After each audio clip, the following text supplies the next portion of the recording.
rum fans, and welcome back to the Rumcast. We are the podcast that talks all things rum related with the people who love and shape it.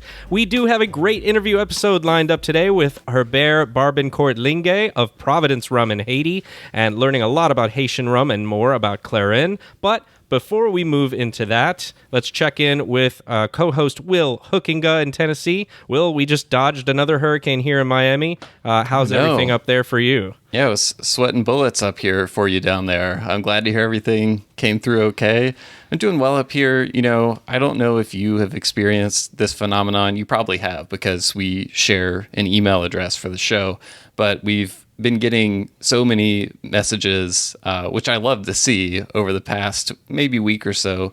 But a lot of them have been from people who were enjoying the Barbados rum experience down there in Barbados. We've talked about this on the show with Richard Steele before, I think in our last interview. Basically, it's like a rum lover's dream vacation where like you go to Barbados and get to tour like all the distilleries and do all these great events and stuff. And we've been getting so many pictures and and stories and stuff. And it was really making me regret missing out on that. But the FOMO was strong. Yeah, the FOMO was strong. Yeah. But there was one email in particular that I wanted to shout out here at the top from Rumcast listener Christopher, who made it down there. He sent us a picture, and it was just a lineup of all of the Velier Foursquare releases, or I think it's all of them. There might be a few missing in there, but Destino, Triptych, Patrimonio, Plenipotenziario, Principia, Sassafras, 2006. Sounds like you're casting a spell on me. I know, yeah. It does. They all kind of roll off the tongue there when you list them like that. But it's all like so many of those great Velier Foursquare releases. And there were only 4 words in the email that said, win this, and then there was the picture, and then it said, becomes this, and there was a video attached to it. So I play the video, and it's presumably Christopher in the video at a tasting where there are, little sample pours of all of these great, sought-after, highly, collectible releases at this point. Yeah. And, I'm expecting them to just be tasted one at a time. And then all of a sudden, he just starts dumping them all into the same glass. Like a madman. Making his own Velier Foursquare blend to end all blends. Yeah. And I was at once, I felt less alone in the world at that moment, because listeners may recall that several months ago, I think it was at the beginning of this year, I lucked my way into getting samples of all of the Foursquare ECS releases ever. So all the releases that have come from the distillery that are, more familiar and more gettable for our American listeners out there. I'd had most of them, but had not had all of them. And anyway, I ended up taking a half ounce of each of those 1.5 ounce samples and making my own ECS blend to end all ECS blends. And so I was at once like, wow, I feel less alone in the universe. Someone else out there was, weird and crazy enough to do this. I remember I reached out to you. I was like, should I do this? Am I slapping the rum gods and Richard Steele in the face if I do this? I felt uneasy about it. But seeing this happen, I feel like I made the right call. And I just, when I saw that, I was like, my kind of people are down there at the BRE right now. I've got to get there one of these years. I don't know, man. I don't know. I don't think I would have chosen to do that. I feel like maybe we should hear from the listeners out there. Are you yay or nay on this this blending super experience? Blend. Yeah, super blend. But so that's just been on my mind. But yeah, shout out to everyone who was able to make it to the Barbados Rum experience. Heard a lot of great stories about that over the year. Not over the year, but just over the past week. But anyway, with that said, how are you doing, John? Yeah, I'm doing well. Like I said, we had Hurricane Nicole that just passed north of us. I know it's affecting a lot of people on the coastline of Florida now. Probably still even some people in Florida and Georgia at this moment as we're recording. But, what came to mind was I was able to head up to St. Augustine recently. That's right. And I know they're getting affected right now. I saw some of the flooding in that area. But I went to a very special place. A very special place. That I've heard about this place from many people in the Florida Rum Society and in general rum people, that it's fantastic if you're a rum person, and it is Boat Drinks. So yes, the bar I've heard that it's fantastic as well. Let me tell you what, Oh my goodness, was this fantastic. And I can't believe it took me this long to get there. And you're Boat not Drinks even a was- cocktail guy.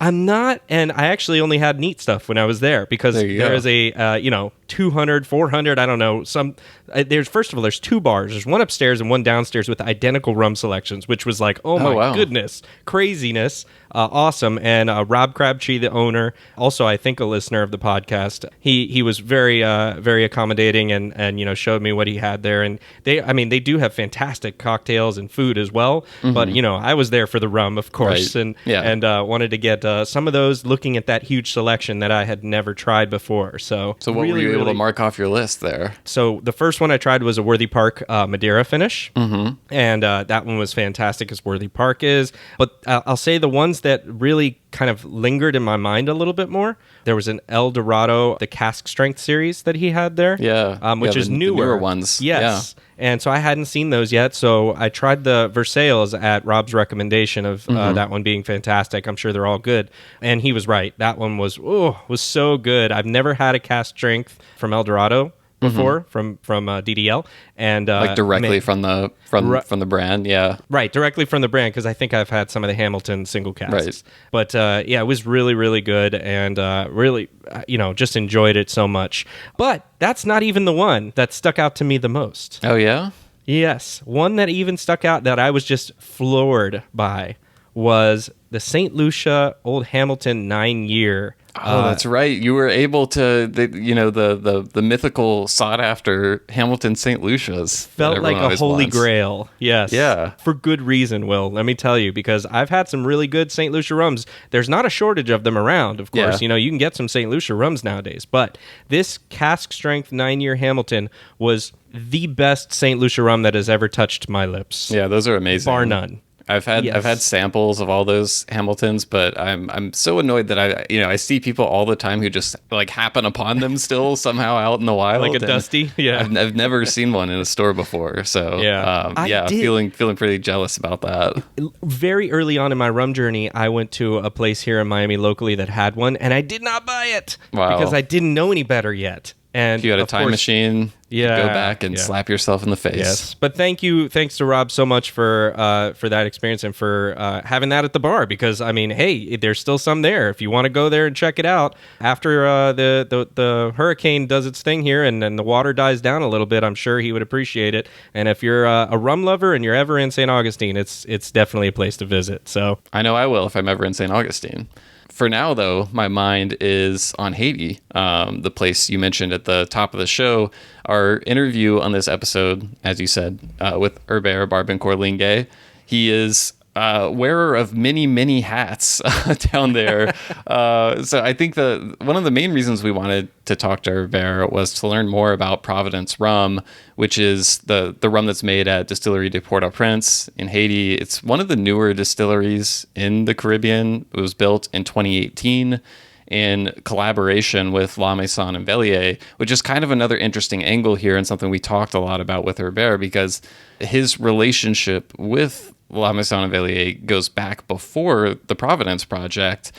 He has been helping out with the Spirit of Haiti, which was the company created to bring all of these lovely Clairins that we've been seeing over the past few years to places outside of Haiti, going and finding individual producers like Michel Sajus and Casimir Vaval, people like that, and bringing those great Clairins to market. So Herbert, his side of things, they basically handle like bottling and logistics and stuff like that in partnership with La Maison Velier on the Spirit of Haiti. So we talked a lot about Clairin as well, and just kind of like backstory of it as a category, what it's been like to work with those individual distillers and see this spirit that was highly localized go to so many new places around the world and kind of open people's eyes to this new category of rum, so to speak. I mean, new to us, not, it's been there for a really long time. So we talk a whole lot about the backstory of Clairin and everything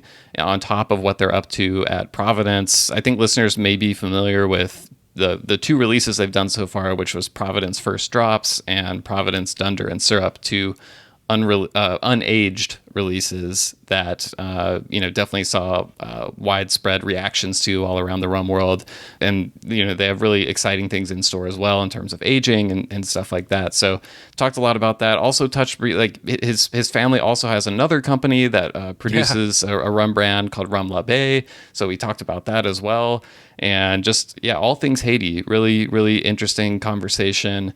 And so I'm excited for people to hear it and learn more about what's going on down there. Yeah, why don't we just jump right into it? We'll take a quick break and hear from our sponsor, and we'll be right back with Herbert.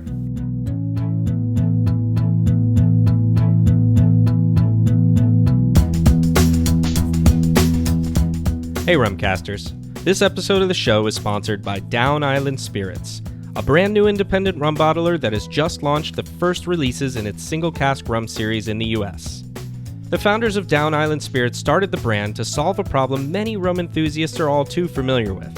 So many of the incredible rums they experienced while traveling the Caribbean for decades were sadly not available back home. Down Island's single cask rum series aims to change that.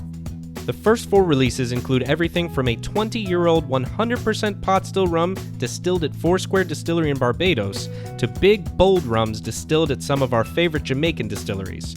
And they're all cask strength and free of additives. You can check out and order these special releases now at downislandspirits.com. Again, that's downislandspirits.com to order yours now. Oh, and while you're doing that, don't forget to follow them on Instagram and Facebook too. Now back to the show.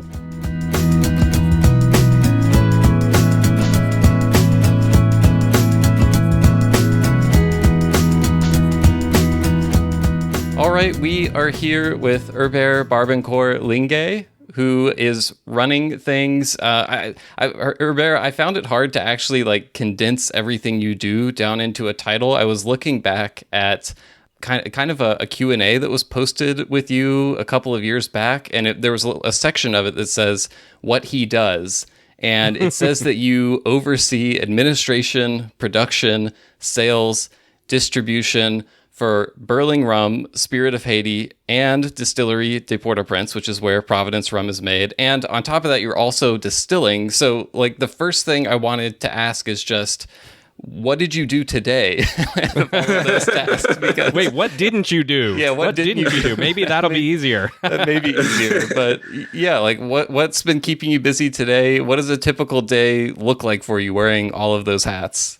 Well, a typical day for me starts, with we work a lot with Europe also. So with the different time zones. So the first thing is catch up on emails that are related to Europe. So I have until 12 to take care of that more or less, because it's around 6 p.m. around that time with the time difference. It makes me feel better about my boring days. You also start the day by catching up on email, so now I don't feel as bad. Yeah, but his emails are about rum, so that's definitely better than ours. Some of my emails are about rum. So. You have to go through that process in order to plan properly, because people don't understand sometimes what goes into producing a rum or any product actually, requires a lot of planification, especially now with the COVID that we went through. It makes it even harder now. For example, if I'm planning purchasing for bottles, I have to plan a year in advance. Whereas before, you should have planned 3-4 months. With the supply chain, you have to plan a year in advance. So it makes it a lot more complicated. Especially that we have so many SKUs, different products, we work with different clients, different projects. So it's can't plan it at once, so you have to plan it separately, each project differently. So it makes it challenging. So that's why you have to be on top of it and to try to make it as smooth as possible in order to keep the rum flowing. Yeah, that's the important thing here on the Rumcast, keeping the rum flowing. But speaking of bottles, I did want to, I know you do many different types of bottles. I listed a bunch of different things there at the top that we're going to talk about, but the Providence bottles, there's something about this bottle shape and the way it feels in my hand. It's like the perfect circumference for a bottle, which is such a nerdy thing to point out. But So every time I pick up that bottle, I just kind of smile a little bit because it like just the feel of it is great. So excellent work on that on that one. Thank you. But it is definitely an important part of, especially a product that is being consumed, especially in cocktails. You don't think about it. Sometimes you might have a beautiful bottle. It might not be the most comfortable, right? But it does have an impact. After talking to a lot of bartenders, my brother is a pretty good one, I would say. And there is this reflex of going, it's like you don't pay attention to it, but it's there. It's like everything you do. The more comfortable it is, the more the easier it is, and you tend to go toward that. Mm-hmm. Right. What's easier for you to work, facilitates your work. So I think it has an importance, the bottle, the shape, and the look. Obviously we try to, as you can see, if you try to go not too fancy, but simple, we're about showcasing what's inside the bottle, not outside the bottle. Right. But also the bottle gives you a story, Yeah. If you don't know the product, you need a bit of story in order to get the person to purchase the bottle. So it is important at a certain point. Yeah. I mean, as much as we like to think the rum is the most important thing, John and I talk all the time about, the importance of bottles, and we have different opinions on like types of bottles and labels we like and stuff like that. So, I know a ton of work goes into that. To be honest, sometimes it's the most challenging part, the packaging, deciding the name, deciding what look to go. And then, because when you're working with a product, sometimes the type of label, the type of even the name, can dictate a bit the direction you want to go with the bottle. So most of the project we had, I realized that it's sometimes harder to finalize and to especially when you have different people, opinions that needs to different opinions to finalize or to bring everyone together and say, okay, this is where we're going. It's even challenging because when you have a product, when it's good and everyone's tasting it, I mean, it's a lot easier to go through of 3-4 people, with the same opinion about a product. If it's good. Whereas I think for the packaging, it's more, everyone has their own, have their own input because, I mean, like taste is a subjective thing, but if you're, creating a rum with a bunch of rum people, I feel like it can be easier to arrive at something everyone thinks is good. Whereas when it comes to label design, you have a huge variance of opinions, I feel like, on that. Of course. So everyone wants to have their little touch also on the on the packaging, because at the end of the day, that's what sells also, is the packaging. At the first glance, if you don't know the product, if you haven't heard about the product, you go toward the packaging. How is the packaging talking to you? So I think it has it's pretty important, obviously, how you present the product. So you mentioned earlier about the story, and of course, Providence Rum has a good story. And I know you started with La Maison Velier and Distillery Port-au-Prince back in 2018. And I was just wanted to ask you, how much input did the people from La Maison Velier have in how things began and how things are going now? Well, to give you an idea of how it all started, I'm going back a little bit. Yeah. Feel free to go all the way back to the beginning. No, I'm going back enough to give you an idea of where the relationship with Luca first started, and then Thierry from La Maison Velier. So in the early 90s, Luca Gargano had contacted my father regarding rum. He was always interested in Haitian rum. As you know already, he's a passionate for all rums. And then it never happened, actually, because Haiti went through issues in the early 90s with the embargo, and then he had the president that was exiled, Aristide, in the 93, 94. So you were like 5 then, right? Or not even born, maybe. No, I was there. I was present, and I lived it. I was, I'm 40 years old, so not that young. I was saying you look good for your age, so pass for 30. Yeah, but I remember clearly. I mean, obviously, I was in primary school, or it's pretty young, but I still have a good idea of course, the life that was happening at the time. but I never, obviously, at the time I wasn't aware of it. So Sure. when I joined my father around 2007, 2008, obviously we were looking for a partner for Europe. Italy, as you know, and France are the biggest market for Europe for rum. We were looking also for the US. So we were like scouting around, looking for a distributor, but they lost contact. I don't think he even remembered the conversation he had at the time, because it was almost 20 years before. And this would have been for Burling products, right? That was for burning product, exactly. Right. Okay. At the time, actually, the company was called, at the time when they first met through telephone and fax at the time, it was called Barlin. Okay. And then with embargo, they had closed, and my father went solo, reopened the company under the name Burling. Got it. The Velier rum and the rest of the products that came with the Burling liquors and such. So after when we got into, so we never really found anyone to work with that we felt were appropriate for the products, and that would be promoting the product that we wanted. And after 2010, when we had the earthquake, Luca Gargano contacted us via email asking how we were. It's been a while. I hope you guys are doing well, family and everything. So that's how we got back in contact with him. And then this is where the relationship started, really. Yeah. It all starts with the emails, you see? That's right, Herbert. One email can change anything. So he came to Haiti, I would say, a year after. He promised he would come to Haiti, that he wanted to come so many times. He tried so many times because he used to go to the DR. Every time he went to the DR, they discouraged him to come to Haiti. So he finally came a year after, and then really this is how it all started, the relationship.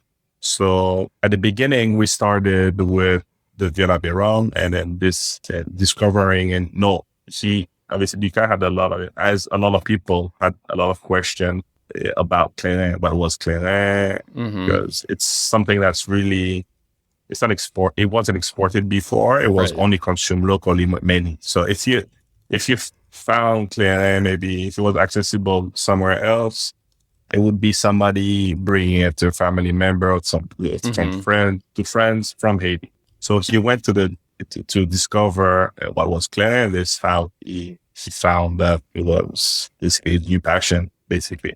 And this how the idea of coming with Clairin and a bottle and to be exported around the world came about.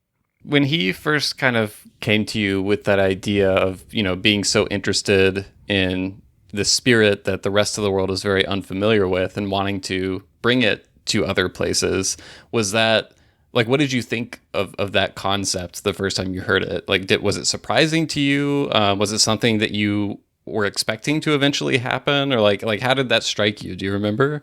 I mean, it did surprise me that there would be someone outside of Haiti interested, obviously, in a product that was raw, that wasn't. Sometimes you have the perception that, especially for the export market, people are wanting to get something that is already clean cut, This was like watered down, at its worst, vanilla, very raw at the time, at the time. So, I mean, since no one did it before, I mean, I felt excited right away about this project. I thought it was a very cool idea, but I was guessing at the beginning, I mean, the project in a way that would it be accepted, because obviously you have good Clairin and you have not so good Clairin, so it depends where it's made. Yeah, like there's a variance between. So obviously, you have the variance, obviously, So personally, we know Clairin obviously something that you consume, especially for us in the mountains, because we have, as you would not expect, but in Haiti you have the beach, obviously you have the mountains also, because where we used to go, it's about, on vacation, it's about 1,500 meters high. Okay, wow. So it gets pretty cold, pretty cool during a certain part of the year. Usually in those areas, you tend to have people consuming Clairin. If you go to Saint-Michel, Saint-Michel is also in a certain altitude. It's a plateau, but it's pretty high up. It gets chilly at night, although during the day it gets hot. at night it gets pretty chilly. So all these areas you tend to have people consuming Clairin. Do you remember your first introduction to Clairin? Like your first experience with Clairin, it? Yeah. Obviously in Haiti, it's very much different, the consumption of alcohol than in the US. Clairin is basically sold in bulk. So you have a store, you go with your, let's say if I have my empty bottle, I go and I ask them to fill it up to a certain point and just pay for whatever amount that you give them, fill up for you. So, and then you have those small little, I don't call it a bar, but those little tables on the streets where they sell Clairin, but it's called Clairin. So they add fruits, or they add different barks or leaves. So this is where you really do your first experience as when you start drinking alcohol. So because it's very accessible, it's everywhere, you find it everywhere in the streets. So it's very accessible, to be honest. So this is where I really encountered Clairin to start with. But the Clairin was mostly for me when I drank it was mostly in a crampé format. Okay. Not in a white format, because in general when they sell it, they sell it in a crampé format. And they sell it white, it's mostly in the drum people buying, and then they build their own drink product out of that raw white product. So like this a base. This Exactly. is like the commercial version of this, or like commercial export would be like Bauchman, right? More or less, yeah. Okay. More or less, yeah. Yeah, that was my first. That was when we were first out in the streets, drinking with friends, and then grabbing give you in a small cup, so get your first taste. Obviously, it is pretty strong at the time, and you're not used to drinking when you start drinking in it. Right. So it is. Some people have good experience, bad experience with it, obviously. Some people spitting it out. It's like every alcohol. Yeah. You know, when you start getting into consumption of alcohol. And I wanted to start with Providence, but I feel like we're kind of on Clairin now, so I kind of want to stay with that because it sounds like that was sort of what one of the first ways that you collaborated with La Maison and Velier. So how did you go from that to then getting involved with the whole Spirit of Haiti brand, which, for the benefit of our listeners, if you've seen, like the Clairin Sajus, Clairin Vival, those releases, like that's what we're talking about when we say Spirit of Haiti. Those releases from Velier, and that you are a part of getting that brand out to the world. Like, when did that concept kind of come together, and what all parts do you play in getting that out to the world? So at the beginning, when Mika discovered Clairin, she obviously took some sample and went to Italy to have other people discover what was Clairin and have different opinions. And then when the feedback was so positive, and then that's where it kind of, we all knew it would happen, but it kind of gave like a seal of approval, having other people try it that maybe weren't aware of what was Clairin. Mika was very well educated in the rum sector, so he knows a lot about, he didn't know about Clairin as a personal, but he heard about it, so it wasn't the first time he heard about it, because that was the first thing he asked us when he got here. What is Clairin? Can I try it? Where to kind of find? Right. Because he was so curious about it. And then we decided to, because since it's a beautiful project, I think, the way it's made, because if you see the Clairin Sajus, Clairin Vival, Rocher, Casimir, Sanson, they're all the producers of those products. Yeah, right. So the idea was to create a company. We didn't want to bring it under Berlin because it didn't sit right. So we created a company called the Spirit of Haiti that will handle this project. Obviously, Spirit of Haiti is based in our facility, so we do all the logistics. We bring in all the Clairin in-house, we do the packaging, and we do the export at different wherever we need to ship it. So we do the legwork, I would say, to make it happen. Once it gets obviously to the States or in Europe, Now La Maison Velier takes care of it and for the distribution part. So that was the idea, to create a company where we would centralize everything under that company for those projects. And that's why when we did Providence also, it was a totally different company because we didn't want to associate with Spirit of Haiti. That was a unique project. So Spirit of Haiti is really developing Clairin and eventually having other people influence with that, I would say, project, because their idea is to not only stay with 5 producers, but to grow other producers as well. To give a path it's a way of giving a platform also to, if you have a good Clairin, to be able to showcase it around the world. So that's the idea behind Spirit of Haiti. Yeah, and one of the things I love personally is being able to try all the different local, distilleries, the Sajus, the Vaval, the Casimir. I think I have every one of them. Just I love all. They're all Clairin, right? But they're all different in their own ways, and it's so fun to kind of pull out all these differences based on a little bit of the local terroir and other things. Yeah, that's why it's a beautiful project, because it's sometimes you have a lot of products and they're all pretty much similar. But there you really can differentiate each of them based on the sugarcane that they use, based on the terroir.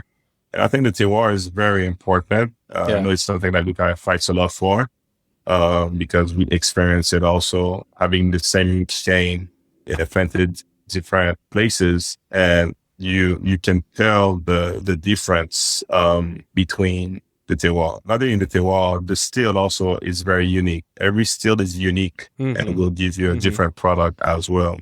So I think each product is unique, and that's why we wanted to.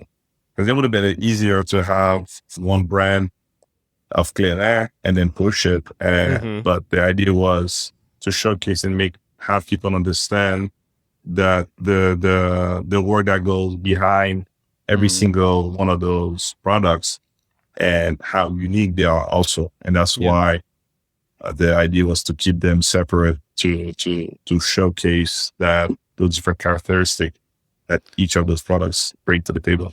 Yeah, I think it's a model that you've seen some brands do really well with mezcal, for example, like highlighting individual mezcaleros and everything, but being under a brand, but each release being different and being able to showcase an individual producer.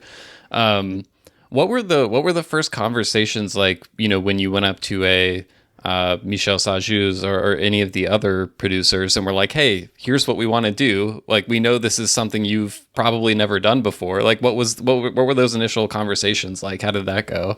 I mean, the initial conversations were, Haitians are very, they doubt a lot, because you have a lot of people with the condition of being, you have a lot of people promising things, So when you have a group of people coming saying that we want to, because from the beginning, we were very open about the project.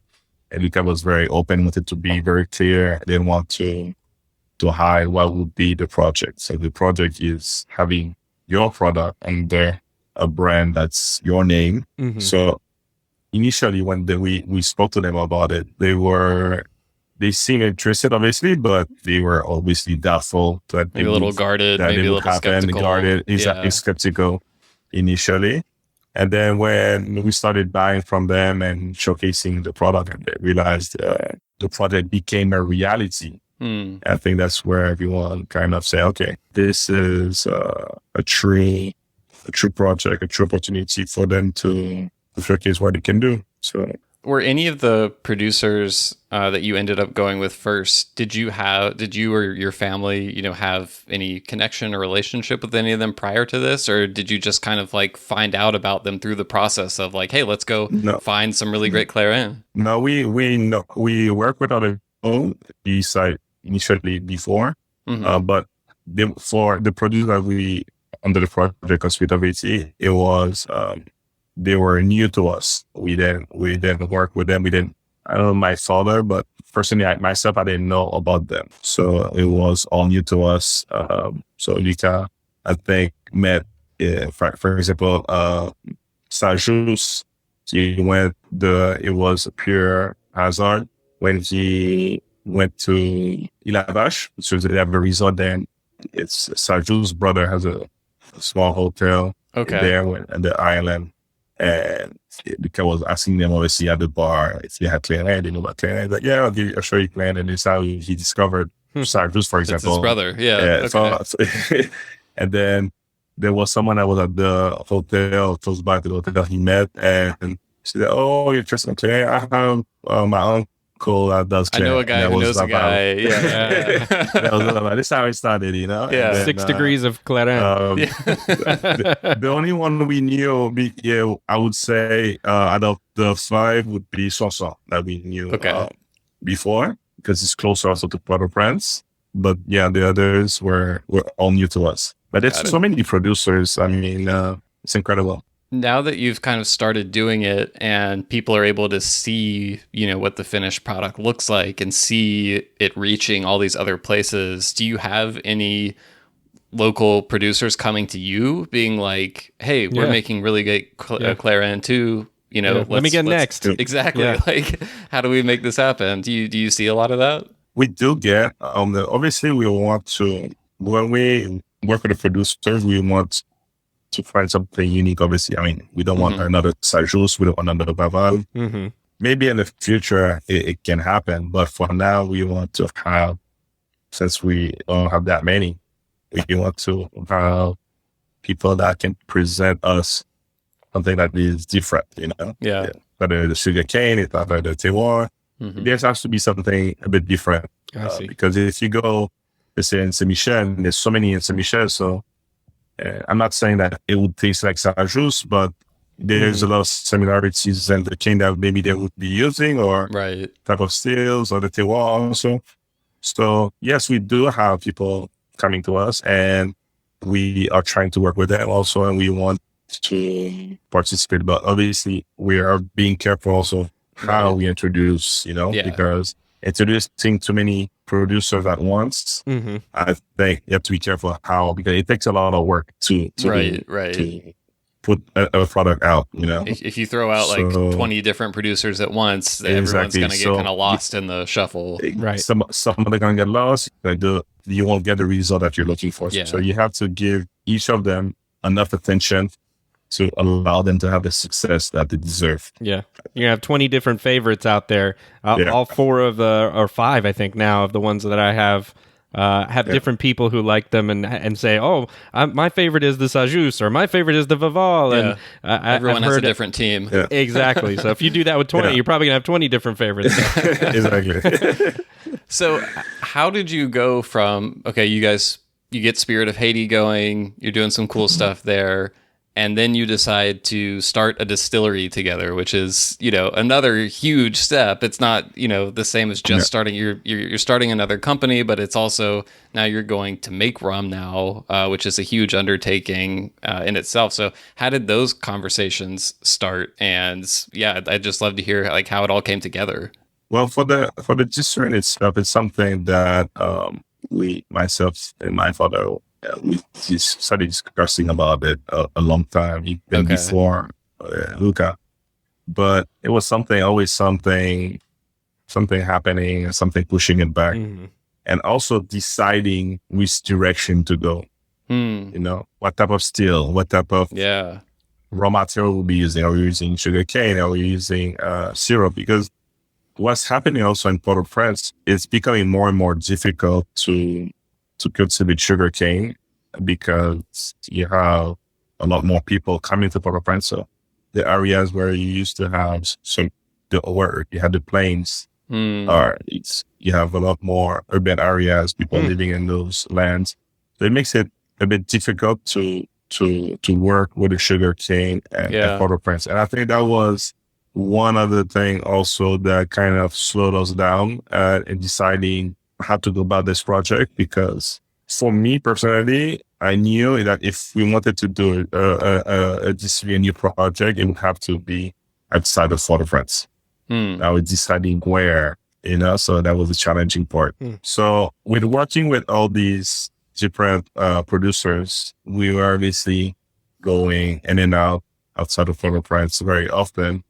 And when we spoke about our interest to look at to have a distillery, he was very excited, obviously. And we believe that, and if you look at all the projects that we do, all the recent projects, we like to collaborate with other people. We realize that in life, doing something by yourself is not always the best. Yeah. So we are very open and we want to collaborate, either if it's for distribution, if it's for raw material. It's not really the money, but we want someone that can bring something extra to the table and that can benefit, that we can benefit their experience or whatever it can bring as it can be raw material, it can be distribution, it can be the experience. So that's how we started talking to Luca about doing a potential partnership. One say, why don't we do this project together? So he felt very excited, and now it was okay. We want to do this project. What now? Let's talk about the project. Yeah. Let's figure out what we want to do. You know, that was like, okay, that's the challenging part. So this project was about creating the best romance we can as possible. So not really looking into the costs of doing the finished product. So either and the raw material, the steel that we will be using. So we wanted to use the best equipment, the best raw material possible.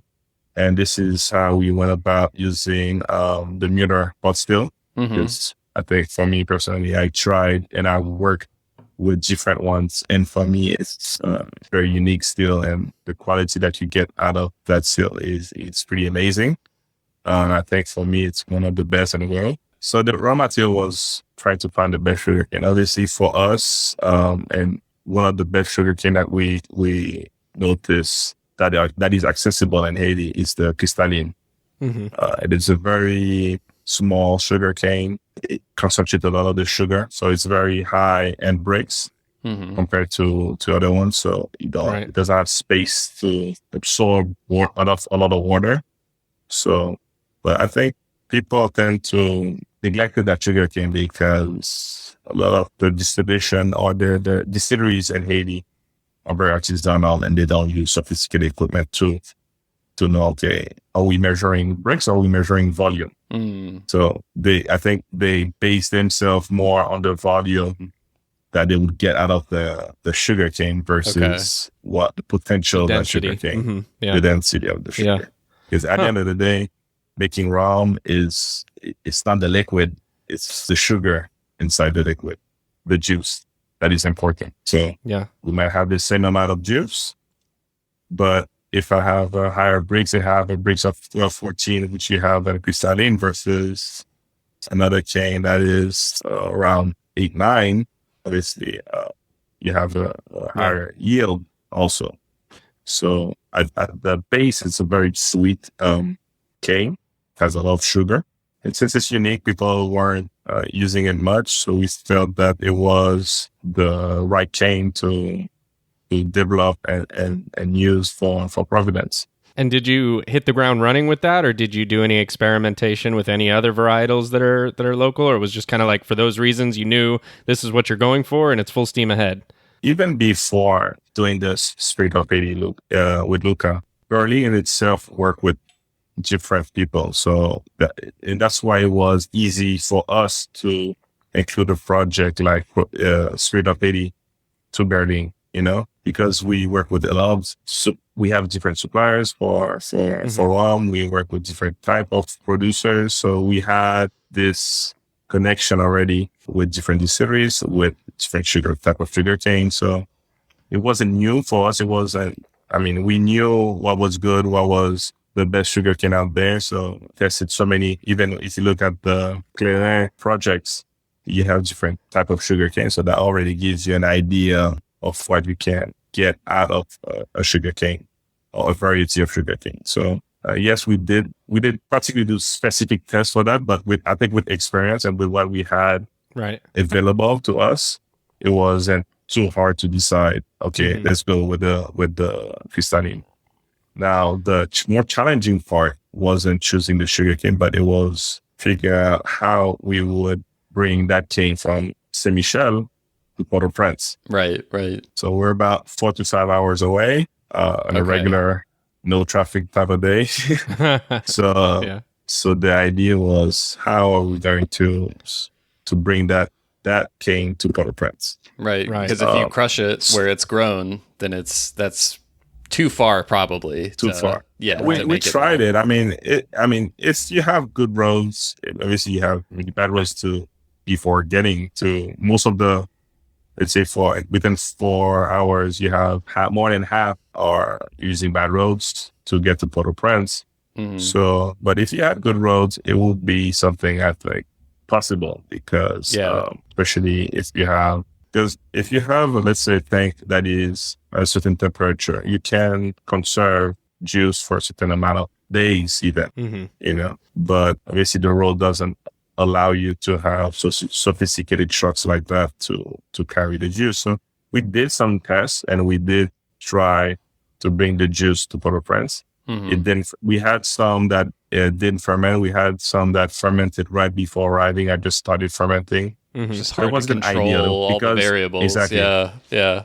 We had to time it perfectly, right. Work at night. So to leave early in the morning or even during the night where it's cool, also it's not too hot. And also to avoid any traffic possible. Mm-hmm. And then if someone gets a flat tire or something like that, then that's, that could spoil a whole batch. Exactly. Of course, you could name that release flat tire. And, see what happens. It's just a limit. It's a limited release. Yeah. Special. So the idea of doing syrup was also on the table, because it's one of the easiest method of transporting and conserving the raw preserves material. it. Preserving, exactly. So we thought about doing the syrup, and so initially we said, okay, let's do both. Let's try the both, and then based on how it goes, we'll decide how we will continue. So we had it planned. We had the meal ordered. We did locally the metal pots. I mean, this big I don't know how you call it in English, like to boil the juice. To boil the juice, maybe like a kettle, sort of. Yeah, more or less, but huge, that are encrusted in the ground. So we do our own syrup, which, because we're working at the syrup that were available. What we don't like about it is the standardization of the syrup, the quality. Okay. Sometimes you have good quality, sometimes you have not so good quality. The cleanliness of the syrup also. So we decided to do the syrup ourselves. So with that, it made it easier for us to obviously to have a more standard product and to work on a more constant basis. But we did both, and we realized, okay, the juice, we can do it, but in very small quantity. Mm-hmm. But the goal would be to go toward the syrup. And the syrup was not only to facilitate, but I think in general, it was something that we kind of were leaning toward, because if you look at what's available around the world, you don't have a lot of rum that is syrup based. Yeah, for sure. Not a melasse or juice. Right. Mm-hmm. So obviously it's a more expensive product because it goes to another level of production, another step that you don't have if you have only the juice. The melasse, it has to go through the process of making sugar. Crystallization, Exactly. So it's not like you do it on purpose to obtain the molasses. Right. Something that you will get anyways after obtaining the sugar. So it is a more expensive product, but we felt that taste-wise, even in Haiti, you have people doing syrup-based Clairin because it's not because it's convenient. Yes, it might be convenient, but because they prefer. I know people that have access, that have their sugar cane next to them. They have their meal next to them, to the still. But they go to the route of doing the syrup still, because their clientele prefers a syrup-based rum than juice rum. Casimir is syrup, right? No, not Casimir. You have Le Rocher, and you have... Le Rocher, that's the one. Sanson also. Okay. Those, I got them mixed up. Yeah. Yeah. On that note, I think one thing that a lot of times, when we talk to rum enthusiasts, they get a little confused at first about what is and what isn't Clairin in Haiti. Mm-hmm. And the Providence rums are not labeled as Clairin. So what was kind of the thought process behind that? And like, do you see this rum as a Clairin, or do you see it as something distinctly different? And what to you are the differences? But we did like a little, we had to try to put something on paper also for Clairin to decide, okay, what is Clairin, what is not Clairin. Because you have different type of Clairin. You have the artisanal Clairin, and you have some that are more, they call themselves Clairin, but they're more industrial type of Clairin. And it's because there was an evolution at the time. Maybe at the time when they started, they were at the same level and they grew. So for me, and when you try the products, it's clearly very different.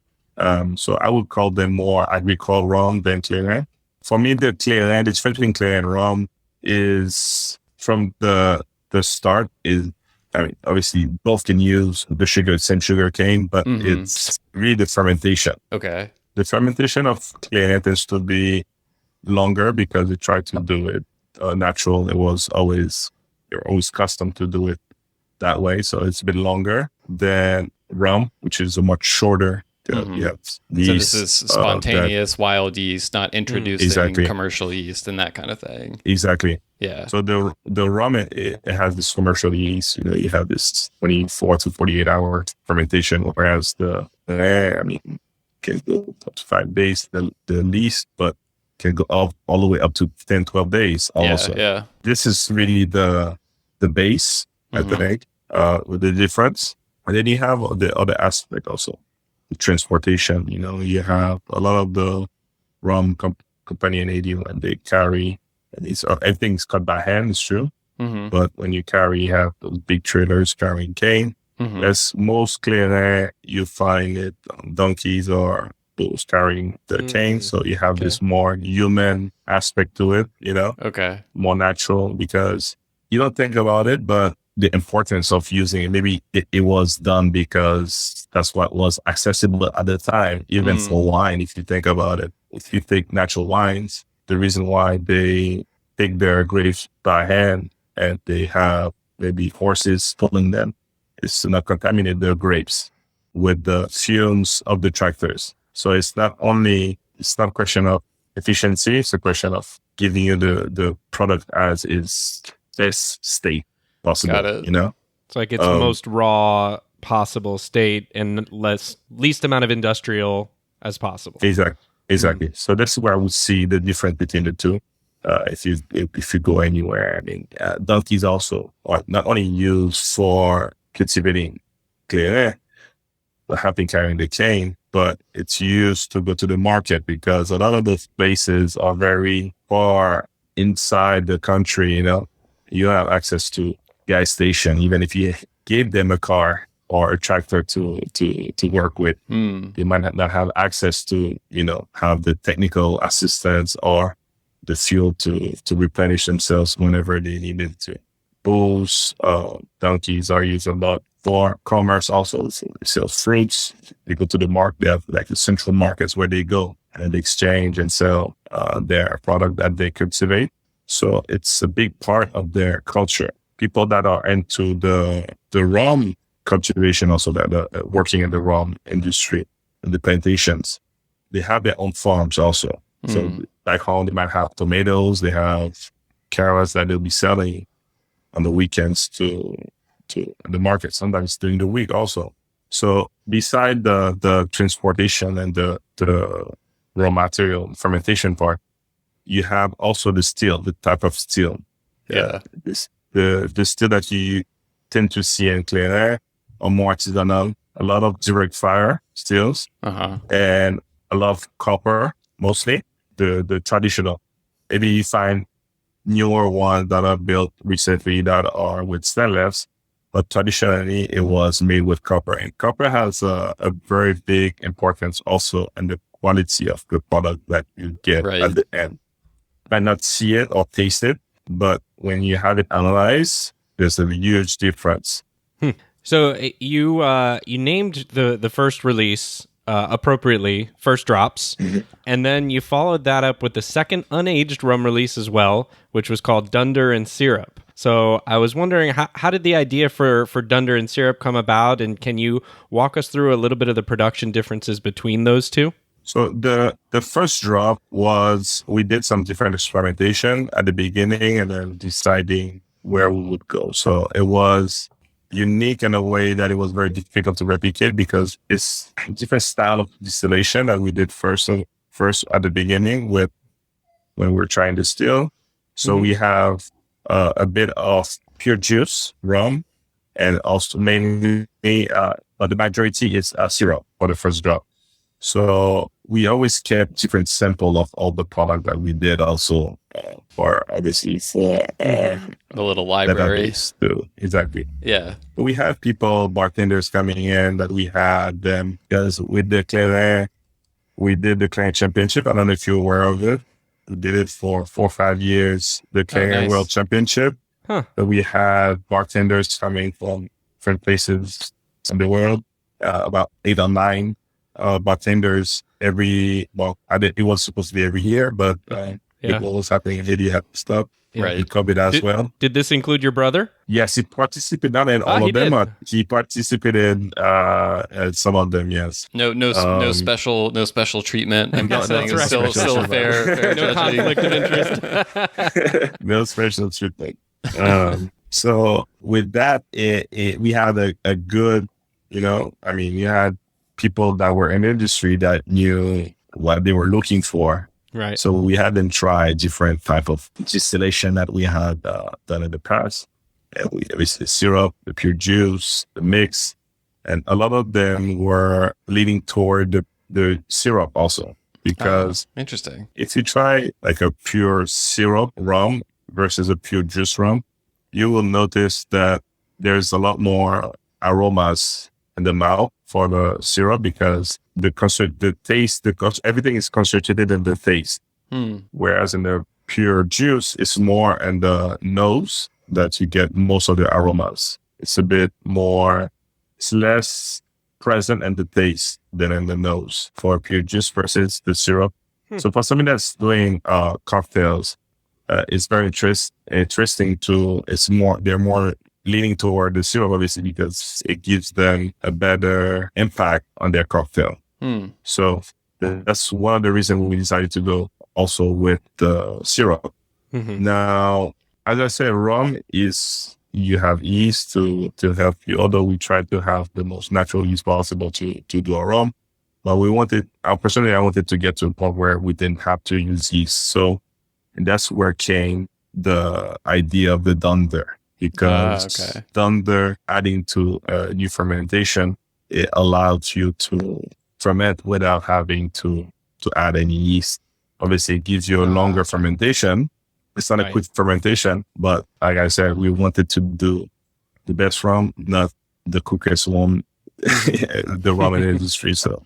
So we went about testing it, and we felt that the result, I wasn't sure at the beginning. I sent a few sample different places, and the feedback was very positive, and then we decided to go with that route. So, and I have a question on the Dunder and Syrup one. This is probably a silly question, just about the name. So Dunder is also referred to as vinasse, right? By French speakers and some other rum producers. Right. What was the thought process, and why did you end up going with Dunder and Syrup versus vinasse as part of the name? I think we use Dunder because Dunder is mostly used. I mean, you have the countries that use, there are some distilleries that use the Dunder and their Clairin. There's not that many of them, but it's not very well known, obviously. But you have countries like Jamaica, which is English speaking. Yeah. I think it's more, when you say Dunder, I think it's easier for people to understand. Right. If we had said vinasse. So I think that was mostly the reason going with the English word versus the French. Gotcha. So it was really just about how do you get people to understand what's in the bottle, where it's being sold. Okay. And can you tell us how much vinasse did you use for that release or Dunder? And did you experiment with it? Did you find the right amount, or it was just kind of like your experience told you this is what to do and go? Now we tried different percentages. We wanted something that would work. The idea of the vinasse, obviously, we knew it would attack the taste. But adding Dunder to anything you add to your fermentation will come out at the end product. Some people put like natural plants or spices, fruits sometimes, and that reflects on the unfinished product. So we knew it would give us a different character than the traditional syrup that we used to make initially, that we used for the first drop.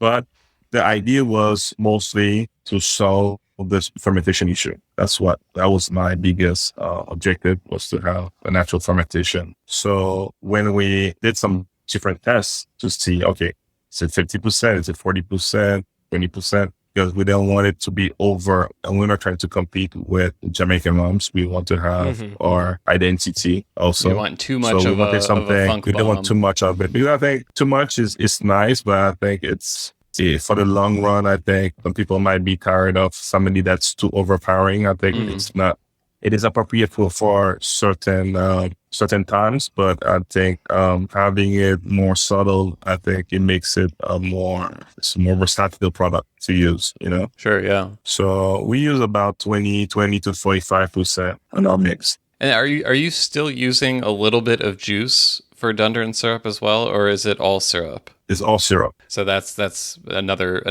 primary difference between this and first drops. Exactly. Yeah. So initially, I mean, the goal it is to produce also pure juice in the future. Okay. And what we did, we put a still there. We have a second still that we installed during COVID, actually. Oh, okay. In Saint Michel. So it does the first distillation for us. So by having we resolve the problem of carrying the juice. Exactly. Because so we do the first distillation, exactly, because the first distillation it's basically a rum, but at a very low ABV. But it can stay for, I don't know, many years if you want. I mean, however long you want. It's basically a rum. It's not a well-finished rum. So we bring it to Port-au-Prince and we do the final distillation in Port-au-Prince. Yeah, that's really interesting. That opens up some more options for you if you can do the first distillation right there by the cane. Exactly, and that brought us to the idea of opening that up to other places also, and to be able to experiment different cane at their location, not bring it to our place, and having different still eventually in the future. To replicate what we're doing in Saint Michel and other places. So we have some ideas, but obviously let you guys know once it's more advanced. Got to hold a little bit back. That's okay. I did, we've talked about some experimentation you've done, and one thing that jumped out at me on the Providence website was just describing the distillery as a, quote, laboratory of experimentation. So other than what we've already covered, are there any other interesting experiments you've done so far that stand out in memory?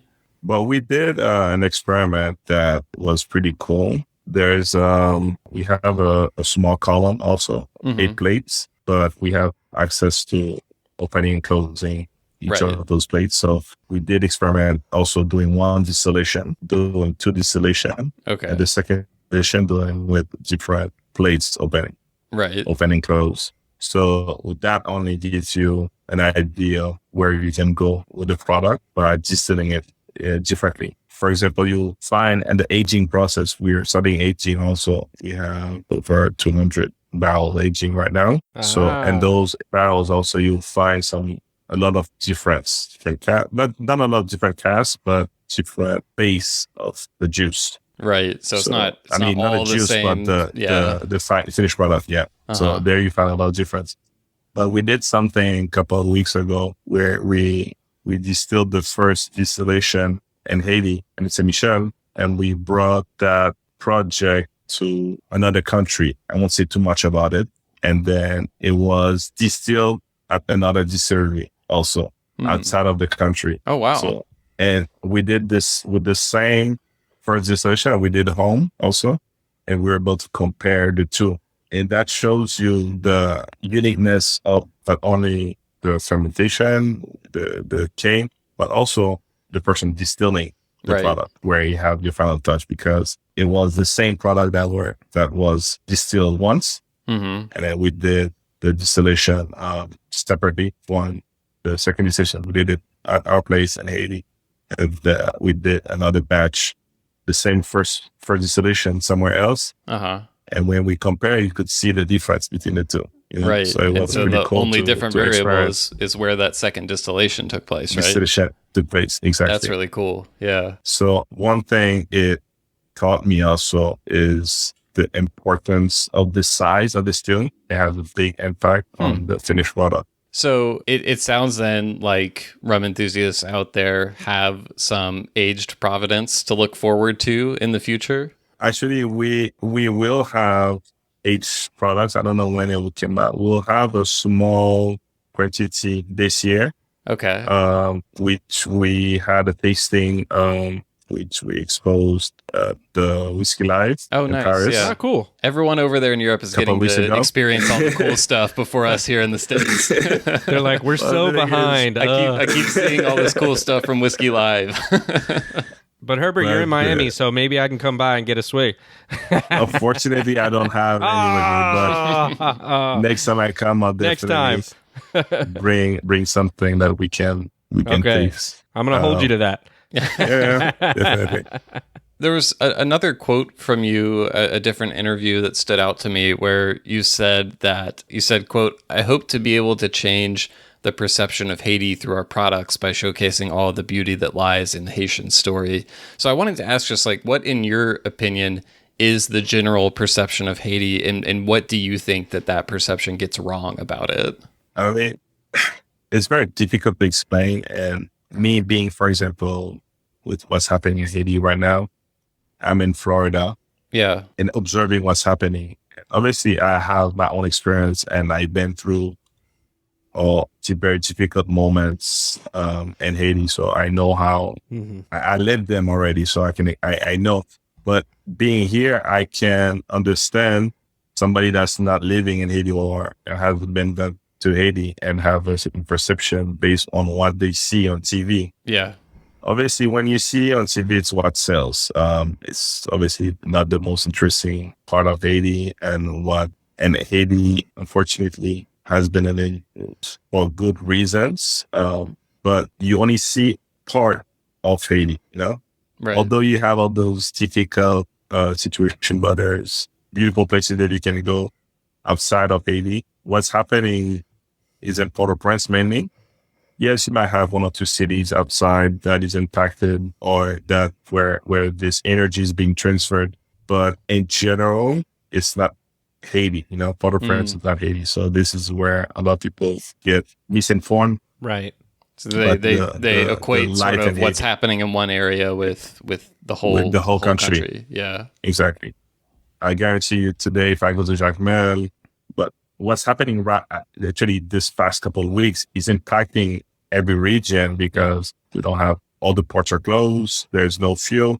So obviously you'll find this impacting, but you won't have all the other issues, all the manifestation, all the protests, all the violence that you see on TV. You don't see it outside of Port-au-Prince.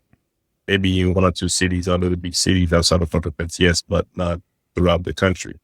So I have so many places that I know that I could go today and be very relaxed, very chill, and not even be aware of what's happening in Port-au-Prince. Yeah. You know? So for me, it's a shame. I mean, it is what it is, but I think Haiti has so much to offer when you compare to other islands. And even when we compare to the Dominican Republic, because I know the Dominican Republic well, I went at a very young age during the embargo.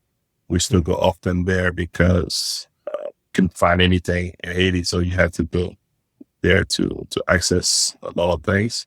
So I saw the evolution of the DR, and at one point, the Haiti, I would say, was even ahead of the DR. Infrastructures or lifestyle. So they did something that not in the sense of what they're offering as a product, because I think we can offer a better product than them, but at least what they have, they can be proud of, or they have good lifestyle, you know, and they're at ease with what they have and how they are living. Whereas in Haiti, I think Haiti has the soil of Haiti is so rich. If you compare a mango in Haiti and then you go to the DR, it has nothing to do with each other. A banana has nothing to do with pineapple.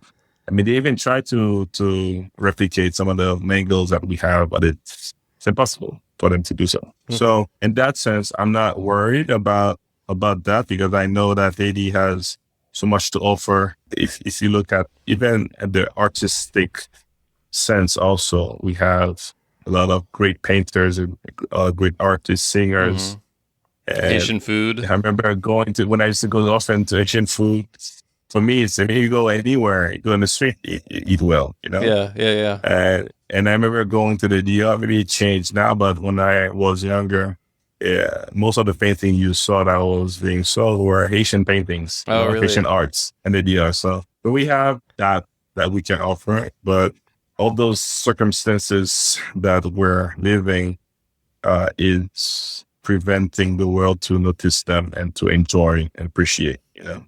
Clairin is one of them. And that's why I was happy to be part of a project like that, because although you can say a lot of negative things about Haiti, but at least we can say that we have some good rums, you know? Sure. That's the soundbite that's coming out, Herbert. No, I was just going to say, and I think like in just the way those Spirit of Haiti releases showcase local art as well, like that's been kind of a cool way for other cultures to experience that, you know, kind of slice of Haitian culture and Haitian art as well. So it's just really exciting to see something that was, you know, mostly unknown to people outside of the world of rum, like being brought to everyone else. That was actually like one more question I wanted to ask was just how much of an association is there in Haiti with, like, if you talk to a rum enthusiast now, and you mention Clairin, they're like, oh, that's a type of rum. Like, is there any of that connection? Like if you went to a Clairin producer before Spirit of Haiti happened, would they think of themselves as making rum, or would they think of that as something, you know, completely separate? I think even before, people doing Clairin will always tell you they're making Clairin. So where you might have maybe a different answer would be on those that are producing at a more industrial level. Some might tell you they're doing Clairin, some might tell you they're doing rum. Okay. Maybe today everyone will tell you they're doing Clairin because Clairin is becoming very popular and it's more out there, you know. So if you look at it, there's not that many rum out there beside Barbancourt and that are being sold outside of the country. Now you have Providence, which is a newer project, but the majority of the people will tell you, yes, they're doing Clairin. That's what they have been calling it for many years. Yeah. You know, but the only difference is that right now we tend to have more people interested in Clairin than before. Yeah. So you even have people that had their grandfather that used to have a distillery maybe that was shut down, and they're interested in reopening it, you know? Yeah, there you go. Because they want to be part of this project, or maybe they want to work with somebody else and exporting Clairin. So it is definitely an eye-opening. And I spoke to some other people that are, because you have one or two brands that are coming from Haiti that are being sold in the US or in Europe. And even them, they'll tell you that we pave a road for them, obviously. And I mean, that's what we're looking also. We're not looking to be the only one selling Clairin or the only one selling rum. Because for me, like I said, when you refer to what I said at a previous interview, is that it's by showcasing these products. The more we can showcase that Haiti can do and produce, the better it is for the global image of Haiti. Yeah. So, and that's why Spirit of Haiti, as you said, is not only, the main product is Clairin, but we want to showcase art, music, eventually, cool. even food also, because we did some tests with the food also. For example, in Haiti, they have some fried plantains, like they sell like chips. Yeah. And we did some shipments to Europe. With everything that's happening, kind of putting all these projects on hold. But the idea is not only to do rum, but also to see what else can we showcase. For example, Rapadou, we started showcasing that also a bit, not as like we wanted. But Rapadou is a type of sugar that you get when you get to the process of making syrup. So if you continue cooking the syrup, you can obtain, well, you have to cook a different way also, but to obtain what you call Rapadou, which is this big round tube which they wrap into banana leaves. So it becomes a big round steak, couple of kilos of weight, and it is a natural sugar. So basically, you don't extract anything. It's not brown sugar. Right. It's pure. It's nothing extracted. So it's very tasteful. But at the same time, it's not as sweet for some reason. It's although you didn't extract any other sugar. I don't know the fact that it has all the other components in it. Because obviously, if I'm extracting the sugar on me, it's going to be sweeter than if it has the other components that wasn't extracted.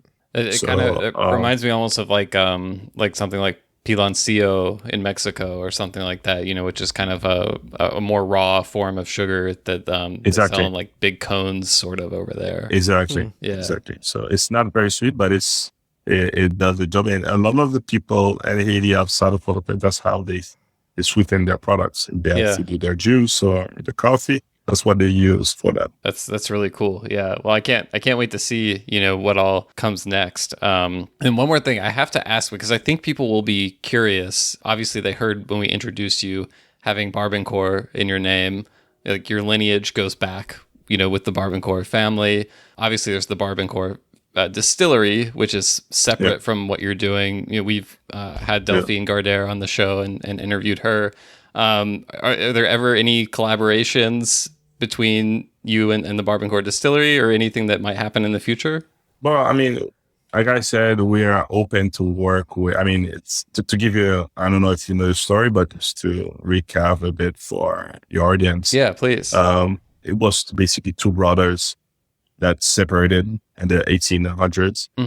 And so you had one that continued with the rum industry, and the other one that continued into politics. It was the senator, which was L'Abbé, who was L'Abbé Senior. And you had L'Abbé's son, which had a daughter called Jeanne Barbancourt, which was my grandmother, my father's mother. So the difference is that that's the only Barbancourt left, basically. It's on our lineage. So that's why we have the Vieux L'Abbé. L'Abbé is for L'Abbé Barbancourt, because there was two brothers. It was L'Abbé and Dupré Barbancourt. Right. So that's why our rum we name it after him. What's first name? L'Abbé. So it's for L'Abbé Barbancourt. And that's what you do through Burling, right? Exactly. Yeah. So Vieux L'Abbé is our rum brand. And then we have Burling also. That is we do liquors, we do cream liquors, and also all the private labels that we do is through Burling. Yeah. No, but we're very open, to work with anyways. If the project seems interesting, I think if it's in our DNA, if it's matching that's the DNA of our company, produce interesting products, and everything that we do is with local ingredients. We have 5 different liquors, for example. Even the color is through the finished product, through the raw material. We don't add any additive. For example, we have a liquor with hibiscus. So hibiscus is a very red liquor, and it's really the flower that gives you the color, the taste, everything. No red dye going in there. No red dye. Yeah, so I say the book we talked about the book one earlier. It's all natural ingredients, and we have a line of 5 different rums. It's for 8 rums and white rum. So yeah, we're open to any collaboration as long as it fits our the direction that we want to go with our products. We're not interested in doing volume. Obviously, you always want to sell. That's why you're working. You want to have it's not a question of selling, but it's a question of, and I realize, for example, when you're doing a production and you're doing 10,000 bottles, for example, for each product and a special selection, it hurts that you can have, and then you have people asking you, and then you don't have enough to share. Yeah. So, obviously you want to produce more, but you want to you want to keep your identity, You don't want to just produce. You don't want to compromise your principles. Exactly. Well, awesome. I mean, it sounds like we have a lot to look forward to, not only with Spirit of Haiti, but with Providence as well. Really interested to see what kind of age stuff starts coming from there. But I mean, I think it's really cool to see a new distillery starting, and launching back-to-back unaged rums and just kind of showing people what's possible. Yeah. You don't always need barrels to make things interesting. So there's plenty going on here in this glass of Dunder and syrup for sure. But with all that said, I think it is time for us to move to our final portion of the show, which is our rapid fire round of questions. So up until this point, everything has been very put together, very serious. Very easy. Very easy. Now it gets tough. Now it gets tough. No, it doesn't really. There's no right or wrong answers here. Only quick answers are required. Yep. So, John, do you want to tell Herbert what you've got in store for him? Sure, Bear. So what we're going to do is we're going to put 60 seconds on the clock, and Will is going to time us. We're going to try to get to as many really quick answers on these questions that I'm going to give you. Most of them are going to be this or that type of answers, and we'll go from there, and you give me an answer, and we'll go to the next one and see how many we can get before time is up. Sound like a plan? I'm ready. All right. I've got 60 seconds, and go. All right. Neat or on the rocks? Neat. Column, pot, or blend? Pot. All right. Aged or unaged? I think I know the answer here. Unaged. Yeah. Molasses, cane juice, or syrup? Syrup. Yep, that also makes sense. Your personal favorite spirit of Haiti, Clairin? Sajus. Me too. I'm Team Sajus. Will, in your face, Will. Oh, you're Team Sajus too? Oh, okay. As we mentioned earlier, the initial Providence release was called appropriately First Drops, and then we got the Dunder and Syrup release. I've got a few ideas for future release names that I want to run by you. I just want to get a yes or a no. Okay, so a yes or a no if you would go for this. All right, you ready? So this first one is Next Few Drops. No. Okay, how about This Is Not Clairin? No. How about, okay, with this one, what about this one? Kiss My Vanasse. Yes. There we go. All right, and last one. Oops, All Dunder. Yes. The All Dunder I got version. 2 yeses, Will. Yeah, that's not bad. It's a 50% hit rate. French or Creole? What's your favorite language? Creole. What country not named Haiti is producing amazing rum right now, in your opinion? Jamaica. I agree. And finally, the category of pure single rum implies the existence of an impure single rum. Have you ever had an impure single rum in Haiti? And if so, are you willing to tell us? No, I haven't. That's right. There you go. It's all pure. 100% pure. That's right. That's time, by the way. Yeah. Somewhere else in the world maybe has an impure single rum, but not Haiti, of course. Not Haiti. Not Haiti. Awesome. All right. Thank you, Herbert. Yeah, you made it through, Herbert. We learned about... That was pretty fast. You did good. It goes by fast when you're in the hot seat. Fast. Exactly.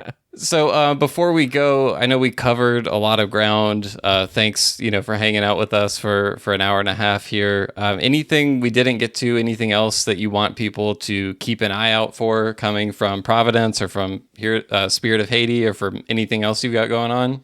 Like I said earlier, I want to thank you again for inviting me to your platform. I think I had a good time sharing with you guys my experience. But beside the age rum that will be coming out for the U.S. market, we're working to have Velier available in the U.S. in the near future, and also our liquors as well. Nice. So I think those are things to look forward to in the near future. Hopefully, with how things are going, it's very difficult to give a time frame. Right. But we're working on it. So well, that's all we need to hear. Lots of more exciting, interesting rum things coming from Haiti. Yeah. A lot of people will be happy to hear that. So thanks again for taking the time to hang out with us, and looking forward to seeing what comes next. Thank you very much.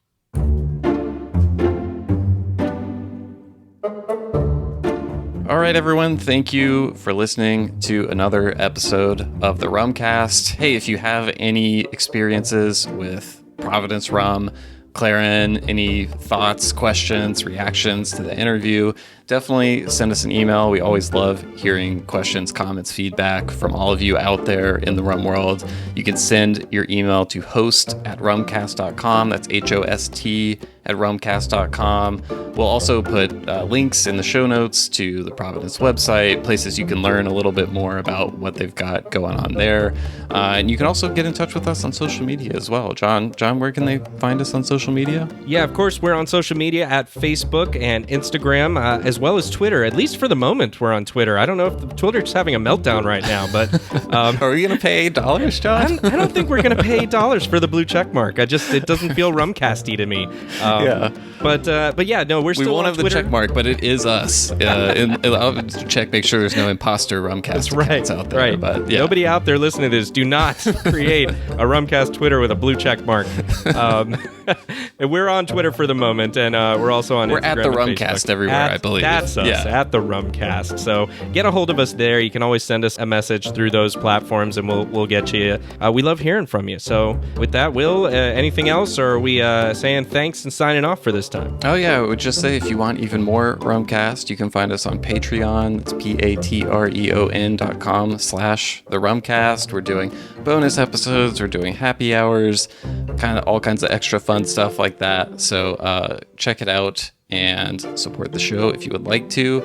And yeah, with all that said, we will be back in another week or two with a new episode. So John, until then. All right, see ya.